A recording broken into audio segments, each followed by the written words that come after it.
Good evening, everyone. My name is John Taves, and I'm the event coordinator here at McNally Robinson Booksellers. Before we begin, I would just like to acknowledge that the land on which we gather is Treaty 1 territory, the traditional territory of the Anishinaabe, Cree, Oji-Cree, Dakota, and Dene peoples, and the homeland of the Métis Nation. In addition, McNally Robinson Booksellers itself rests on the land once occupied by the Métis community of Roostertown. We are gathered here tonight, both in person and virtually, to celebrate the launch of the second collection of poetry from our very special guest this evening, Sarah Ens, Flyway. Applause.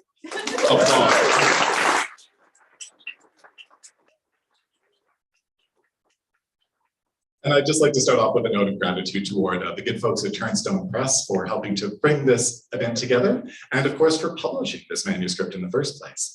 They also published Sarah's first collection, the absolutely gorgeous The World is Mostly Sky, which, as a slight personal note, was the book that really kind of reinvigorated my soul in the early days of lockdown, where as an erstwhile event coordinator, I had the pleasure of introducing her at that event. So it is particularly thrilling to have a follow-up, and particularly a follow-up that is just as complex and beautiful and incredibly well wrought as Flyway is. It's an astonishing second volume, and I'm utterly thrilled to be here to celebrate it tonight. You won't have to put up with me much tonight. I do just have a few housekeeping notes to start off the evening, and then I'll introduce tonight's guests. So first of all, just while you're gathered in this space, we ask very pleasantly that you all just please keep your masks on. As soon as you exit the space for the signing, at that point, masks will be just strongly recommended, as opposed to entirely required. Thank you so very much for your indulgence in that regard. In addition, this is being streamed live on YouTube, so there will be a time immediately following the conversation that all of you will have an opportunity to ask questions. At that point, if you're joining us online, please feel free to just write your questions in the chat, and we'll be sure to put them to Sarah as time permits. And if you are gathered here today in person, I will wander around and just ask you to tell me the question. This prevents us from all sharing a single microphone, which still seems somewhat ill-advised. With that in mind as well, because I cannot possibly convey the inevitable eloquence of your question if it is very involved, I ask that you just keep those questions relatively straightforward. And if you do have any insightful comments or pleasant things to say about this wonderful book, you will have ample time when Sarah is just outside signing books, where you can offer all of that glorious feedback to her. So with that indulgence out of the way, it's an enormous pleasure to welcome tonight's guest of honor. Sarah Ens is a writer and editor based in Treaty 1 territory here in Winnipeg. Her poetry has appeared in Prairie Fire, Arc Poetry Magazine, Contemporary Verse 2, Poetry is Dead, Room Magazine, and Sad Mag. Her debut collection of poetry, The World is Mostly Sky, was shortlisted for the 2021 McNally Robinson Book of the Year Award. Flyway is her second book of poetry. Please join me in giving an enormously warm welcome to Sarah Ens.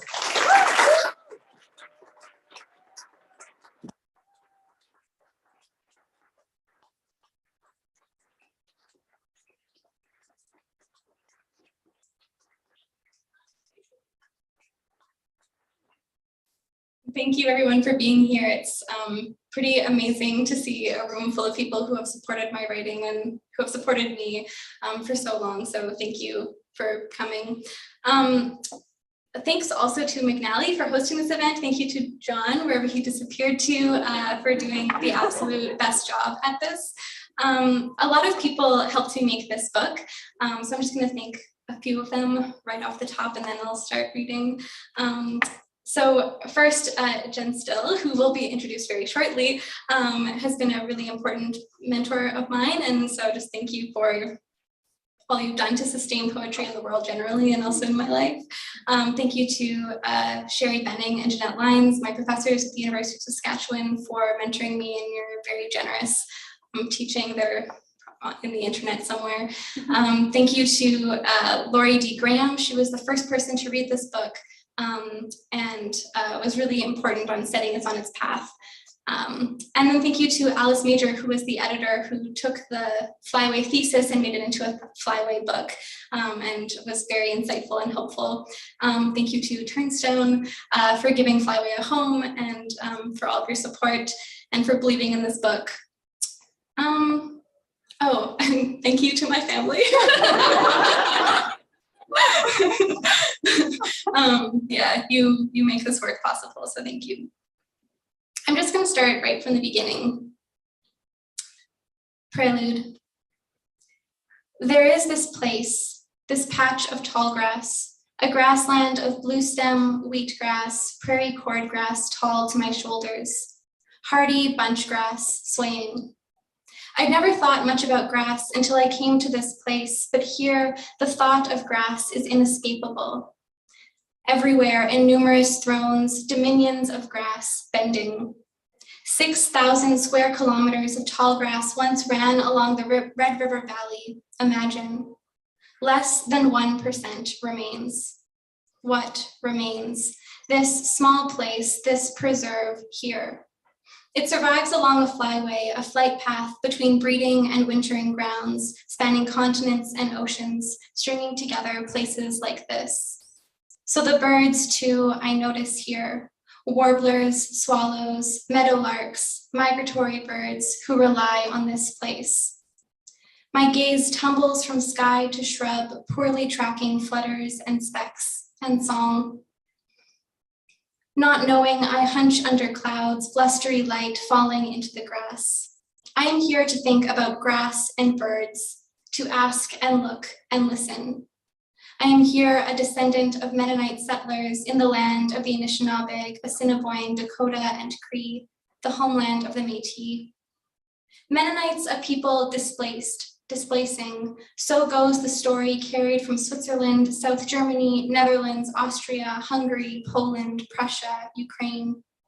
Some stories follow you your whole life and spill out in front of you, flight paths well worn. Here we stayed, the Mennonites, converting tall grass to farmland and claiming it as home. Many voices burble under rising threat, overwhelming peril. They hum in the grass. And here I am listening, and here I am with this story. Tallgrass Psalmody, Part 1. What brings you to nest? Not wings, though the body's branches quiver. Some squall, some sense of service or sentry stirred you from city, so lift your head, look. And what do you bring to the nest? All knotted sorrow. How sorry you are, wishing to make peace in this breeding place, make stone and sedge from struggle. Do you know struggle? Watch here how earth spreads out like sea, cold wetland heaving. This ground bends sudden under sky. Follow suit. I will try to tell the truth to the blood feather tangled in the reeds. I don't know what I thought would happen when I came to this last stand of tall grass holding field guides, family archives, and prayer stones in my hands. Am I close? Am I warm? I am sitting here in dirt. Have you heard the flight songs? Sandpipers shapeshift, spill from sky. They shimmer, swarm, wade in the wind, trill names for home. Ask about the huge, the hollow, the wild open mouth of land, now here, now hungry, now hush. The broken feather means something, I think. Squint its serrated edge. Will you get on your knees? Your shame lodged like a stone sinks you, so suck up breath and laugh. For a lark, try to feel how rain sweeps over earth in waves. Swiftly now, falter to basin, slip, slide, thunder spooked, creep to belly broad with bog. Swat air, bug thick, cover your eyes, your ears. They'll find dusk's ripe blood, tick and fly. They'll eat you through. Wonder what swoops in shadow, what feasts, flycatchers, swallows, grassland and boreal birds beak full. They scoop the droning horde, clean out the air. Polychlorinated biphenyls, polycyclic aromatic hydrocarbons, neonicotinoids, poisoned arrows meet their marks. Scratch, shuck your skin where it swells. Outflung under sky, I read letters, diaries, strange and plaintive poems. I don't know what I'm listening for. Bank swallow, barn swallow, eastern whippoorwill, common nighthawk, common yellowthroat, least flycatcher, eastern wood pewee, whippoorwill, whippoorwill. Will you stand in the switchgrass exulting? Come frailty, come fledgling, oh, think well of your meeting and cast all lines for Flyway. Plunge feet deep to the mud, drum down, molt open-mouthed in preparation for sky-wide homing. If sluggish your heart, no blood as branching, tuggish, unshushed. Shriek, yes, wail all your loss asunder, but see each crest of quill, each plummet, stroke, swish and claw as a returning to roost. Come magnetic, come urging, orient in migrants' memory. Under my nylon hood, I read, unrelenting headwinds can change whole flocks to stones dropping from sky. I read, what we did to survive. I stand in the switchgrass and read the wind the way I want it.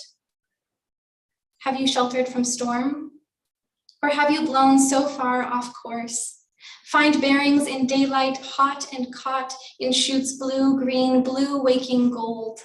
Sundrop, Cynthia, deep needlegrass, drop seed. Feel these roots eking long thread maps, lightning forked but tender, converting the dark.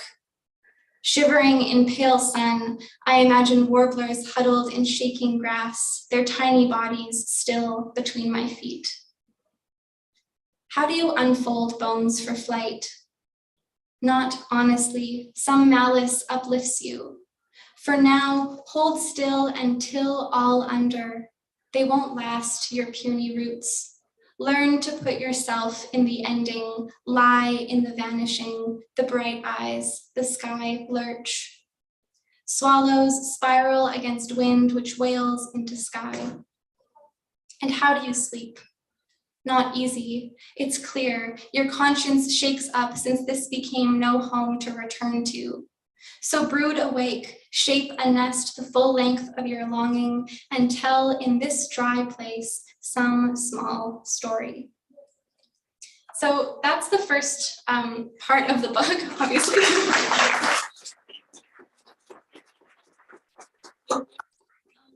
And part of the book takes place in the present day in the tallgrass, the rapidly disappearing tallgrass prairie in Manitoba.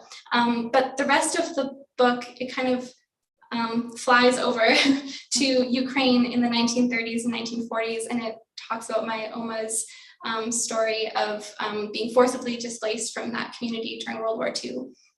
So I'm just going to read two short pieces from that section and then not read anymore. Okay.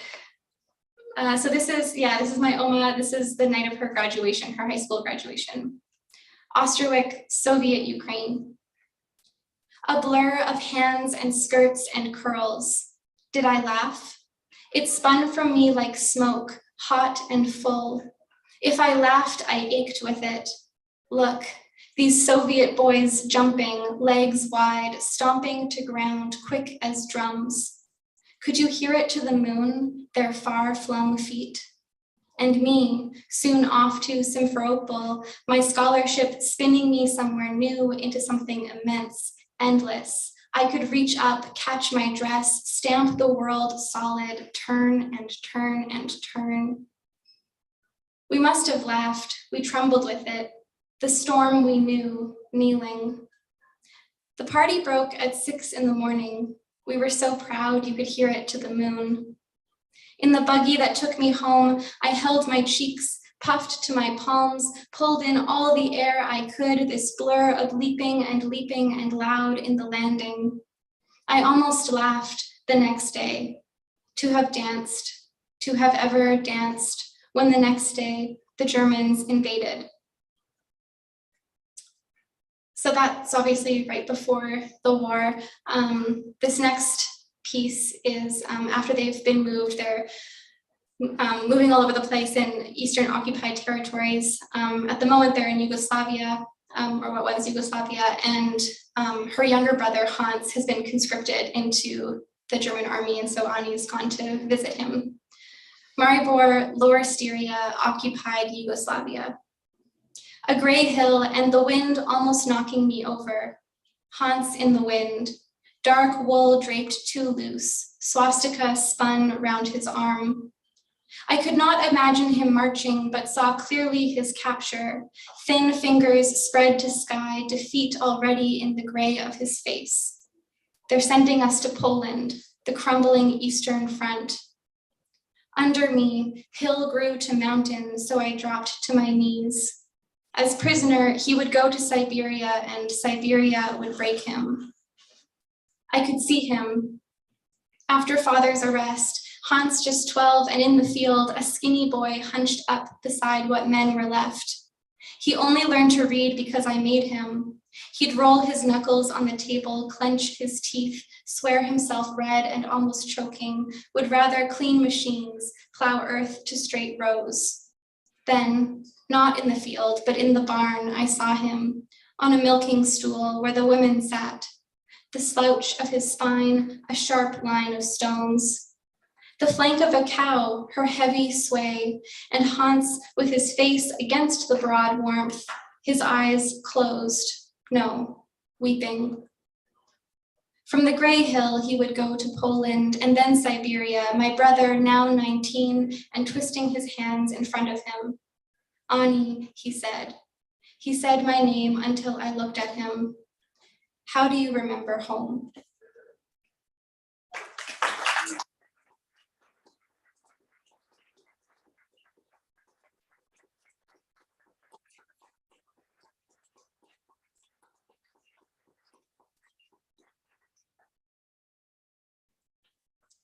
Thank you so much, Sarah.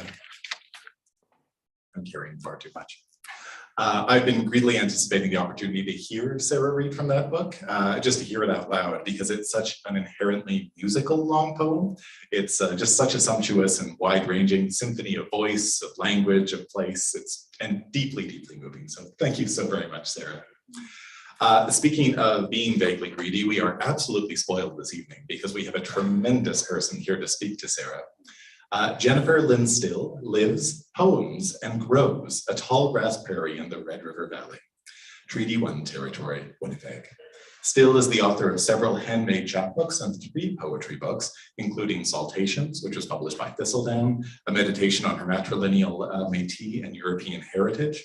Her long poem Legs, the 2021 winner of the Malahat Review Long Poem Prize, will appear as a chapbook with Baseline Press and a video poem collaboration with, speaking of lineups, artists Christine Fellows and Chantel Moreau in fall 2022. So please join me now in welcoming both Sarah Ens and Jennifer Lynn Still.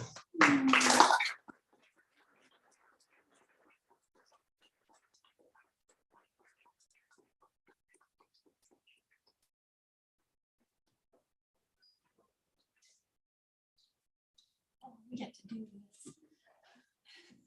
I'm not thinking about it. It's good. Oh, how lovely to be here, Sarah. Thank you for that reading. I just wanted to keep going. And of course, today, the nicest day of the year, right? At possibly one of the tallest windows in Winnipeg, filled with sky. The first butterfly aloft in my prairie garden this morning, because we're launching Flyway, right? It's the magic of this lovely poet that is here with us tonight, and the magic of this room filled with family. It's an enormous feeling. Thank you for being here, and Sarah, thank you for writing this, so we can be here and celebrate you. So we're going to have a little chat, and you can join us in a little bit. Flyway, as Sarah has told us, is a long poem, and it calls out from the disappearing tallgrass prairie directly to her past. Your ancestors, their flight from World War II Ukraine to the West Reserve Mennonite settlement in southern Manitoba, also known as Gretna. Sarah, you braid the migratory path of songbirds with the immigration story of your great Oma and her daughter, your Oma, Ani, and brothers Hans and Peter and sister Lida. Weaving letters and imagination, you tell your Oma's story of survival. And it's a hard story of war, displacement, execution, starvation, rape. And yet, there is so much spaciousness in your poem. A tender levity arises from a narrator standing in the slimmest remains of a prairie under a flyway, calling out for what she wants.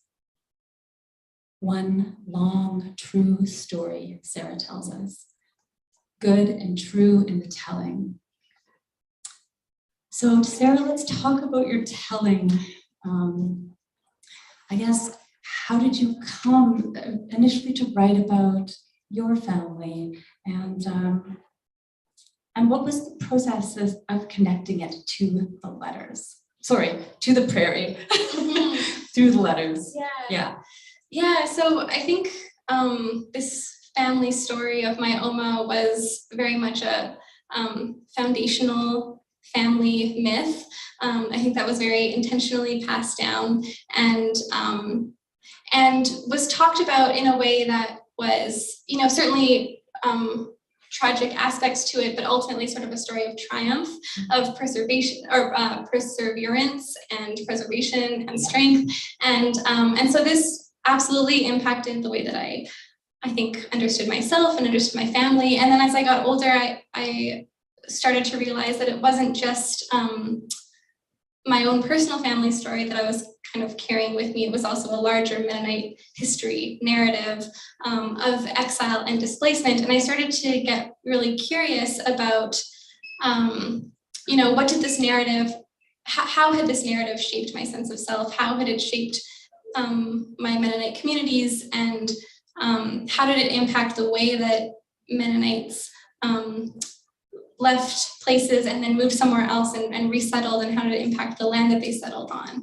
So I was trying to figure this out, but I didn't really have the time and the space until my MFA, where I kind of had some really magical months of getting to just read a whole bunch. So I read a bunch of Mennonite history texts, and I read these letters that were really helped to, I guess, shape the whole project. So these letters were written by Hans to his family after he had been released from the camps in Siberia and was living in Ukraine. And he would write these letters to his family asking for food and money. And my uncle Gear translated these letters and compiled them all into English. And so I was reading these Mennonite history books, I was reading these letters, and then I was reading all these prairie long poems. Just writing down in my notebook the lines that really stayed with me, and somehow that kind of compilation became Flyway. And I guess the letters and the long poems sort of let me into this family story, or let me talk about it or understand it maybe in a way that I hadn't before. Mm-hmm. So because it's huge, right? This expanse. Mm-hmm. Anyone like talking about migratory songbirds, talking about the disappearing tallgrass prairie, and talking about your family's journey and story. Each of those is so huge, but you've woven them so beautifully. And you mentioned that you took down the letters, like you wrote them as, and I all I can do is picture you doing this, in grass that's above your head or something. Of course you did it, but maybe you could talk a bit about that physicality, that embodied experience of taking down their voices through your hand, and maybe how that led you into the voice, or their voices in this book, maybe. Yeah, I mean, I felt sort of, my first book, I felt like it was all just very deeply personal lyric poems, and then there's something about Flyway that I I wanted to try embodying different voices, or maybe other voices wanted to embody me. That sounds kind of spooky, but I, you know, yeah, reading these letters and writing them down and remembering my Oma's voice and the way that she spoke and the way that she talked about this story.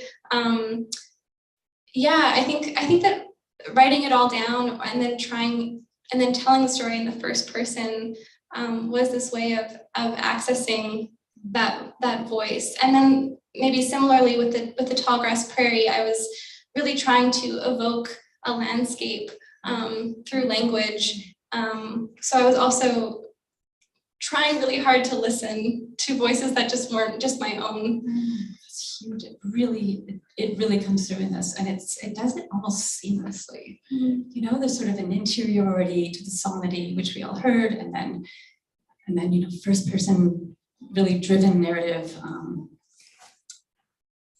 So we'll continue on talking a bit about the long poem because it's a form I love. Sarah's done so well, and I guess, how does the long poem, I don't know, what does it offer you as a writer? And you said you were reading long poems at the same time. Yeah, I guess just how does it hold story in a way that lyric, you know, discrete lyrics might not? And maybe I'll add to it, having just read The World is Mostly Sky again, I noticed your poem Weathering is such a long sequence, and I was wondering, and there's a lot of tallgrass prairie in that poem, and I'm wondering, I've never asked you, but was that in a way a seed for this? I think it was. I actually haven't thought about that either, but I think that you're right. I think that it opened me up to the possibility of, like, what if I just kept going with this particular poem? What if I didn't stop at the end of the page? What if I just kept exploring this feeling or this experience and see, and also this freeing thing of what if I let this poem go as long as it wants to? So I think that might have started with that weathering sequence, but yeah, with this project, I knew that I wanted to tell a long story. I wanted for it to span, you know, 1929 to now, and I also wanted to really give a long look at this particular landscape and the specifics of it, and try to develop a familiarity with, you know, like, it's all about trying to figure out, where am I from? What does it mean to live here? What does it mean to call this place home? And I think that requires a bit of a longer look. So the long poem form sort of allowed that. It also allowed for repetition and contradiction and all these different voices that could come up and disagree with each other or tell competing narratives, which I felt was really important for some of the destabilization of narrative that I wanted to try. Beautiful, beautiful. You found it. It's neat too. I know we were talking about this briefly, but you mentioned before the long poem kind of, or poetry in general, can cut right through. Because for all of you who have read this, you know, this is, you walk away, you walk with it feeling you've read a novel, right? You know all these characters, you have these really specific anecdotes, the graduation, the scene of Hans, but yet it's better. Sorry, novelists, but it's better because it just cut right through, you know, and it just kept going there. But you're leading in beautifully to my next question. Speaking of interrogation or contradiction, as we all heard, Flyway is filled with questions. Isn't that just lovely? All those questions in that first sequence. They're open-ended and they're so wide as the sky, right? I always feel comforted when I'm reading them because they make me, I ask myself things, you know, and yeah, they do unsettle me sometimes, but they can also ground me, you know, because they cut right through, ask the right thing. I'll read a few of them here. Will you get on your knees? Will you stand in the switchgrass exulting? Have you sheltered from the storm? What did you call home? What story are you telling? Whose? And how will you go from here? I hope it's not uncomfortable for reading those two, but they're so beautiful. I wanted to put some space around them and ask you, like, these are very prayerful questions to me. How is the questioning and interrogation important in your telling? And does it teach you anything? Yeah, I mean, that was another thing that I found really freeing about writing this project. I think sometimes when I'm trying to write a poem, I want it to explain something to me. I want to use it to make sense of an experience or a feeling. And that can sometimes like shut down the writing because that you just realize like you actually don't know the answer. You don't have the answer, so you can't actually put it on the page. And there was something instead just about asking these broad, open questions that then the next step was not to answer it, but just to follow that question, right? So it just kind of opened it up and it let me, like these little prompts, and I could return to the questions. And again, the long poem form allows for, I don't know, it allows for things to just open up and for the questions and the process of considering these questions rather than arriving at an answer, but just working through the questions becomes part of the experience of the long poem itself. Yes. So you're like, you get it. Yeah. And I mean, I think, yeah, so I wanted to ask these questions as a way of, as a way of guiding the writing, but I think it was also what I was just doing. I was asking questions about what it meant to live here and asking questions of the story, and I think, that was sort of the guiding force. My favorite question, and you ended your reading on it, is how do you remember home? And it's so complex, the question. I mean, the word remember, as if it's something past. You know, it might not be here right now. So this question is asked by Hans, as we heard, to his sister Ani, after he's conscripted, and he leans against that cow he was milking and weeping. It's asked again by Oma in the margins of the letters to her son Hans when they are separated in different countries. So I'm going to ask you, Sarah, can you talk about your sense of home? Where is home for you? And if you want, how is poetry a way of remembering our origins?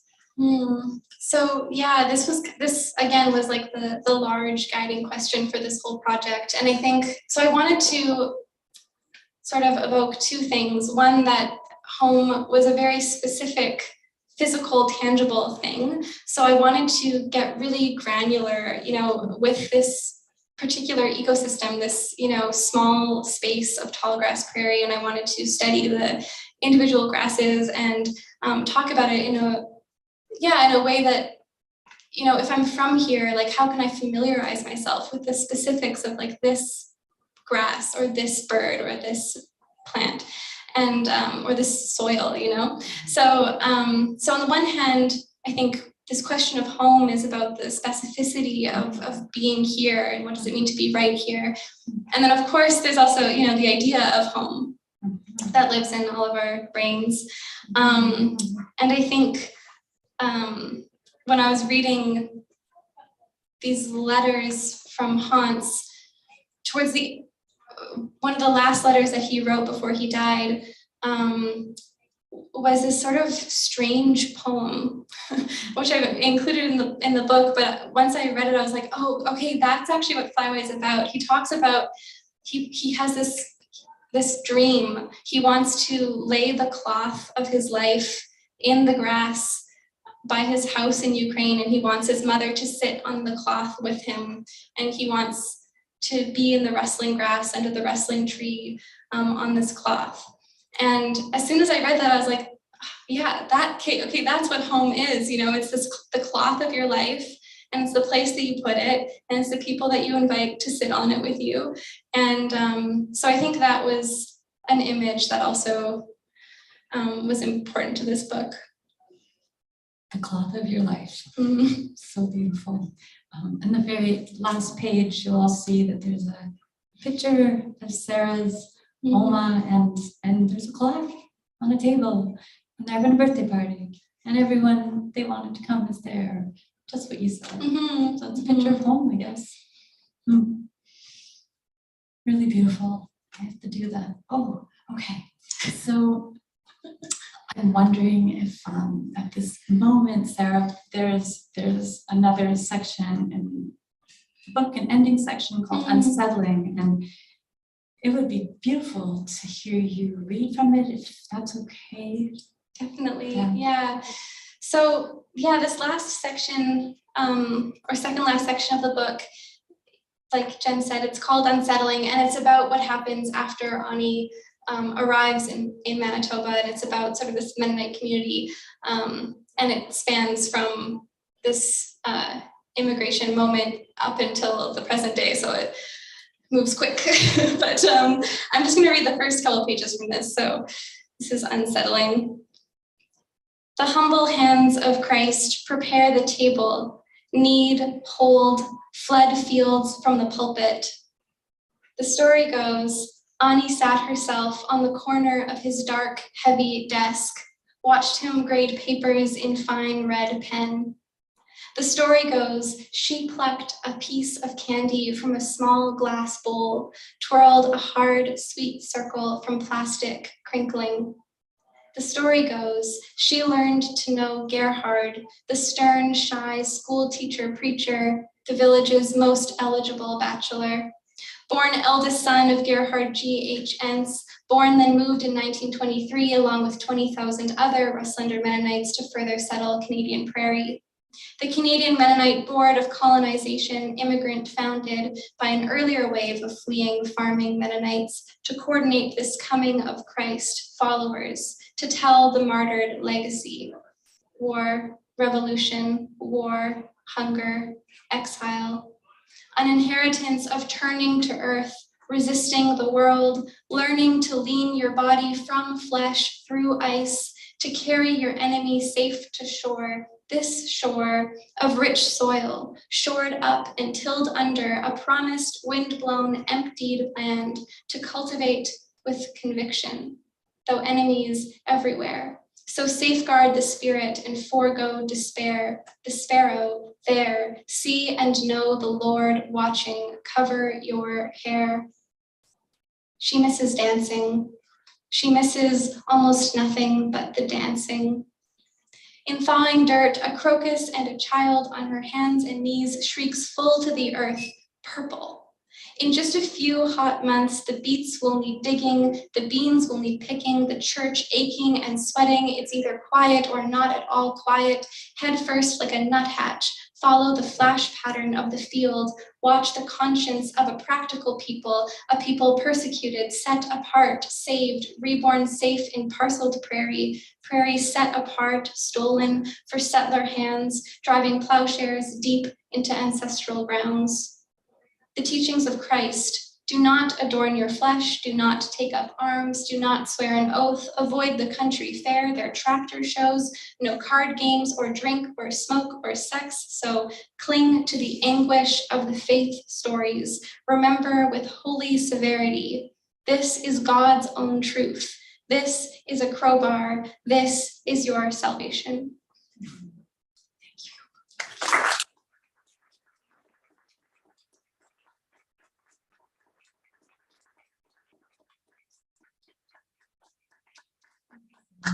We want you to keep reading, but we won't make you because you need to relax and celebrate too.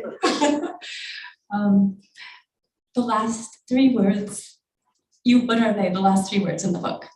Oh, you can. What are they? I'm throwing this on her. I take note. Yeah. Isn't she a note? Hey, you're a song. Thank you so much. We'll also open up the floor to questions, and Jonathan's going to come around with the mic, and you can make them really complicated. And I will immediately forget them and then scroll through.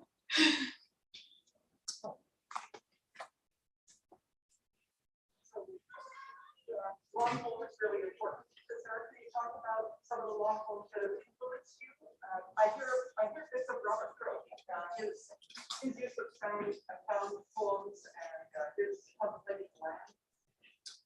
So the long poem is very important to you. Could you speak a little bit more about the importance of the long poem and some long poems that may have influenced you? The questioner, Sue, asks, notes that she notes a certain feeling of Robert Croach in your poem, including the, I'm not going to say this as eloquently as you say, but drawing from other voices and incorporating them within your work. That's a really good ear, Sue, because one of the last things I read was a quote from Seed Catalog. Yeah.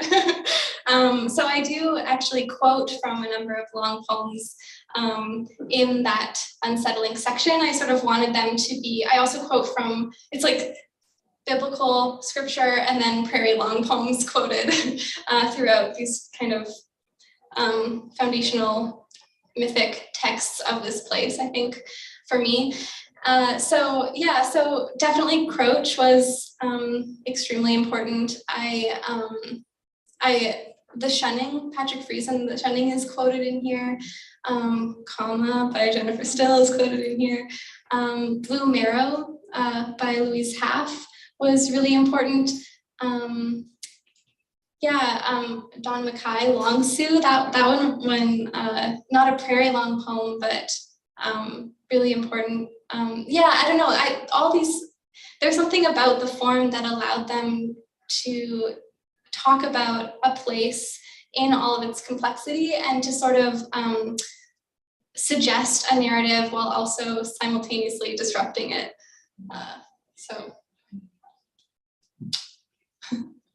We had a comment in the chat celebrating the long poem, saying, "Yay, long poems, extending but never closing." And I did write down one quote from your reading today. It was like I heard it for the first time, even though I've read this book many times. Learn to put yourself in the ending, which is like, how does that work with the long poem, the never ending, right? Like, but learn to put yourself in the ending. It's nice. I'll think about that.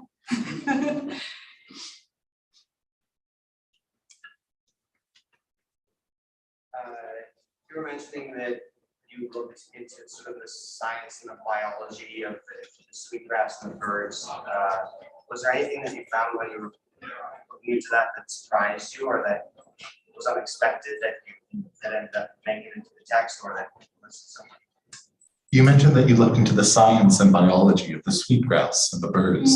Was there anything you discovered along the way that surprised you, that you incorporated? Oh, well, first of all, I felt surprised by how little I knew.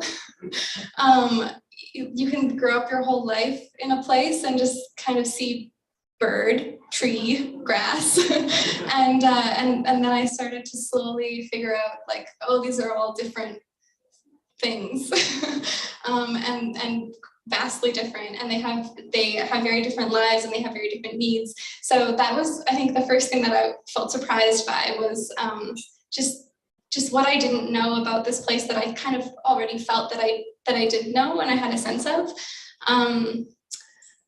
I learned a bunch of really cool facts about grass.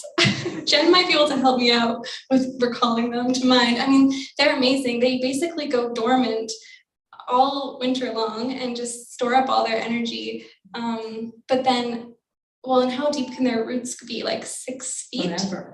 Forever. But they're way deeper than what's the story below is more than the story above, I think, right? Like it really goes far. Yeah, and the whole network, and that's how they can, withstand really extensive droughts and really brutal winter, and it's kind of just inspiring. I think of that beautiful image used of the lightning fork roots. So there's Sarah has sky even under the ground, right, in her poetry. Yeah, So maybe the facts disappear. We talked a lot about that because you didn't really mention the birding you've done. Yeah. And how you loved it and you're like so filled with facts at the end of the day. Yeah, I went with these two people right there, but they took me birding, and I was surprised. I mean, I knew it was going to be challenging, but I really could not retain information at all. And so every time we would go out, they'd be like, okay, which tails go like this? Like, look closely at the wings, you know, and they kind of like lead me in very compassionate, wonderful ways to try to retain anything. But yeah,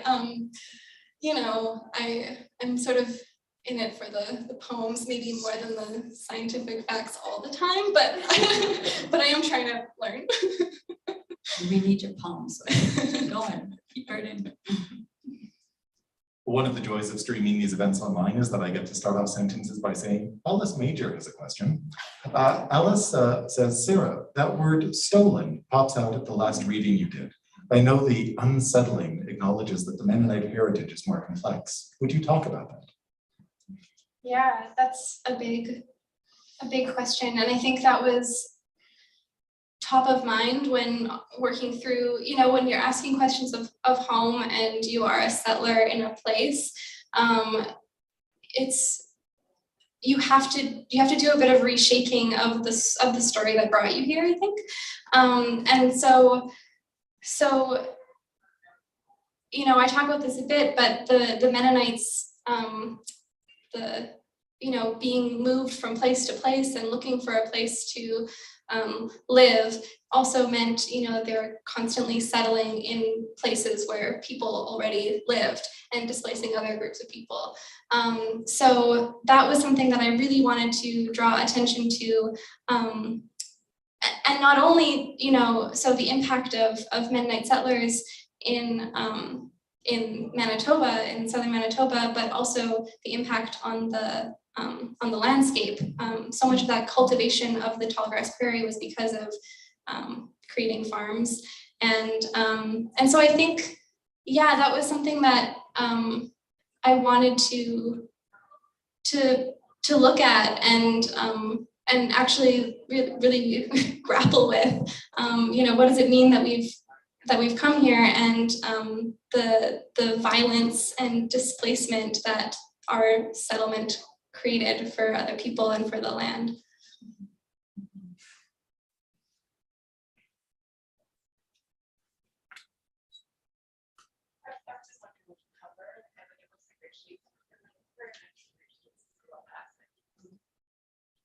This audience member notices that there are shapes within the cover and was wondering if you could speak to the cover design. I would love to. This is the beautiful, beautiful cover of Flyway. The art is by an artist named Megan Harder, who uses fractal folk art in her work. So you can't really see it, but what it says is "gorge unerring beacon" in very distorted fractal letters. But it was kind of the perfect fit for this project because the way that she uses, you know, even putting letters like this sort of talks about an ongoing story, sort of a sense of oral culture and passing down information like that, and how language can create space. And there's also, I mean, her work is also disrupting. It's doing a similar thing of taking this inherited art and then also asking some questions and prodding at it a little bit. So.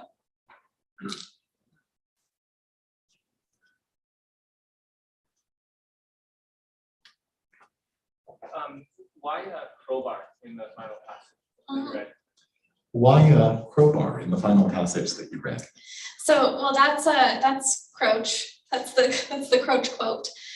This is God's own truth. This is a crowbar. Which those lines are not actually side by side in seed catalog. I kind of like push them together. Right there. Yeah, because I thought that was a funny dissonance. But there's something what's so great about Seed Catalog is this like crowbars and tools and like hard working things are used throughout the poem, and this sense of labor and hardness and dirtiness and all that can kind of is important to this to the story of the prairies. So I think that's why I assumed that he put crowbar in there. Maybe also, I don't know. So if you had a different implement in the poem that you wrote, that you were quoting, would that have changed it? Then like this is a wrench or a different tool. Well, Would you just like how oh, sorry. does that matter? Do you want to repeat? Yeah, if there were a different implement in the poem that you were quoting, such as a wrench or something similar, would that have changed it at all? I mean, obviously, like I'm drawn to. There's the word crow in it. So I was trying to fill my book with birds, and so it's better than wrench, you know. Wrench is almost wren, I guess, but yeah. Maybe everything was a bird. Yeah.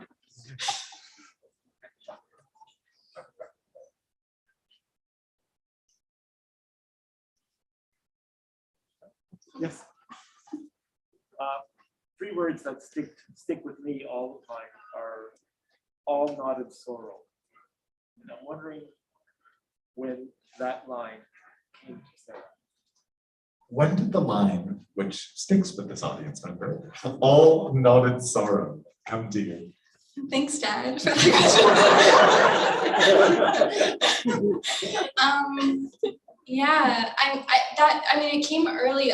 This whole tallgrass songlety sort of just was a rush of writing, which almost never happens, and it's really thrilling when it does.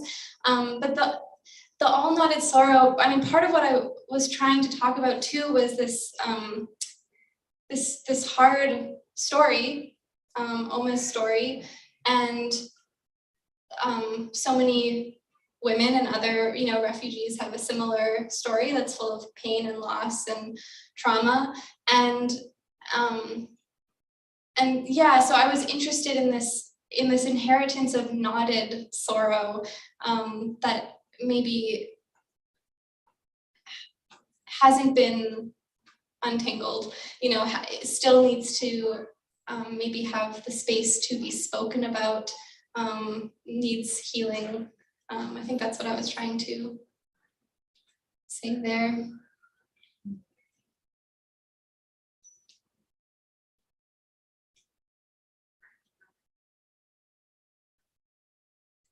Well, maybe I'll sneak one in because I have a whole bunch. I don't want to be greedy, but following up on the strength of these women in your life, how, now that you really know the story, now that you've told it, how do you think you're going to carry forth their strength and their legacy in your life? Or do you think, how has this shaped your sense of who you are? I mean, I know writing the book in itself is a tribute to that and an exercise of their strength in ways, right? To be able to say these things. But if there was anything more to add to that.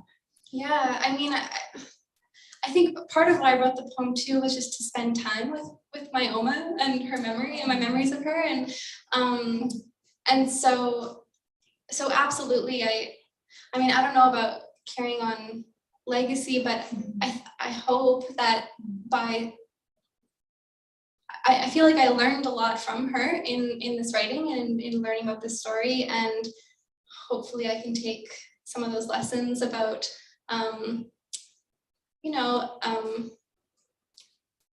love and joy. I think those are two pieces of the narrative that were essential to her survival. So yes, and it really does come through in the writing, that joy, that love.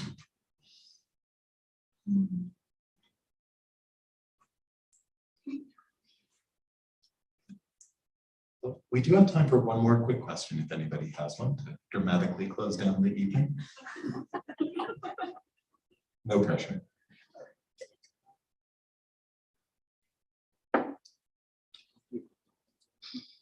course I have questions. I'm like the long poem. I don't want it to end.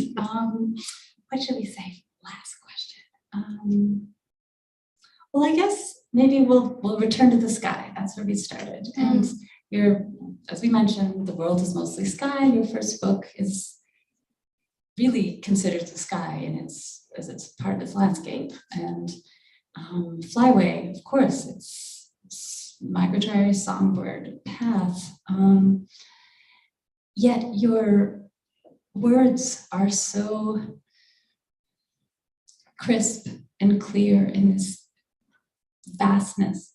And I'm just so curious as to how you define your margins when you give yourself that so much space. I mean, I think when you grow up here, you're just thinking about the sky all the time. And it does this, for me, this doubling thing of on the one hand, maybe a feeling of containment, like almost like a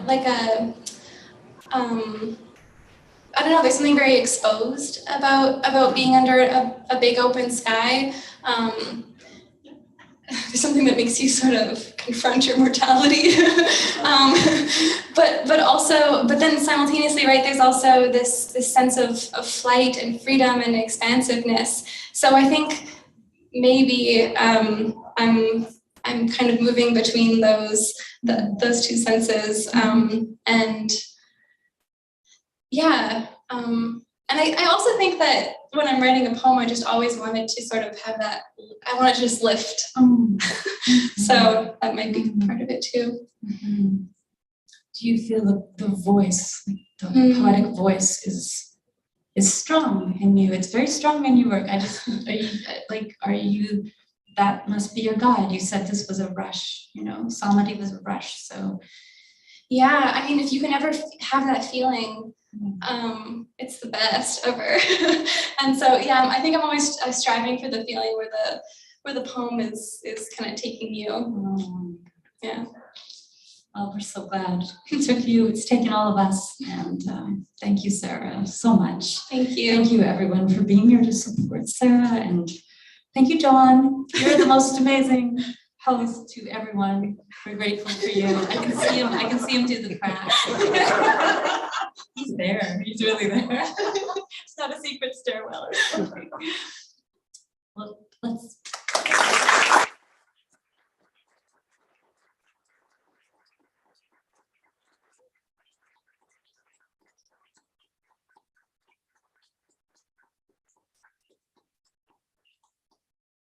I am going to shamelessly continue with the gratitude, Jennifer, but I will, before I do, I have some incredibly thrilling housekeeping notes for exactly how the rest of the evening is going to go.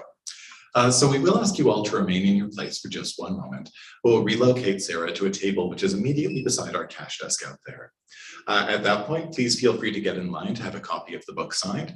There are copies at the table. There are copies at the cash desk available for purchase. All we ask is at some point over the course of the evening that you do pay for the book before you leave. In addition to that, again, once you actually leave the space, mask use is just strongly recommended rather than entirely obligatory. We are so very thankful that you all could join us here tonight to celebrate this collection. I've already said lots of positive adjectives and things about this book, which I'm so very fond of, but the words exquisite and beautiful popped up very often in the chat as well on YouTube, so I can convey those to you also. Thank you so much to Turnstone Press for publishing this collection and Sarah's first, The World is Mostly Sky, which is also available here. Thank you so much to Jennifer Lynn Still for her incredible hosting this evening. And of course, many thanks to Sarah Ens. Please join me in acknowledging the